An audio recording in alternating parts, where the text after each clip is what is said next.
আসসালামু আলাইকুম, সবাই কেমন আছেন? আশা করি সবাই ভালোই আছেন। আজকে আমি আসছি পাড়াগ্রাম হাট 2024 কোরবানি ঈদের হাটে।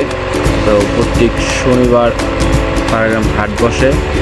গরু, ছাগল অনেক কিছুই বিক্রি হয়, আপনার চাকপুর চাপাটি সব। তো সবসময় প্রত্যেক সাপ্তাহিক হাট শনিবার দিনকে আপনি অনেক কিছুই পাইবেন। আর এখন যে ঈদের সিজন, তো অনেক গরু আসতেছে। যারা যান নাই সবাই চারিদিক ঘুরে আসতে পারে। অনেক বড় হাট, অনেক ভালো হাট দিতে পারে এই। আর হাটে আপনার হইল হাসিল হইল আপনার লাখে 3,000 টাকা পড়ে। হাসিল 1,03,000 টাকা হাসিল এই হাটে। আপনার গেলে একটু বেশি হাসিল। কেনাকাটার ইচ্ছা থাকলে আপনি দেখতে পারেন। আর এই হাটে আপনার প্রায় গরুর যা লাগে যাবতীয় সব পাইবেন।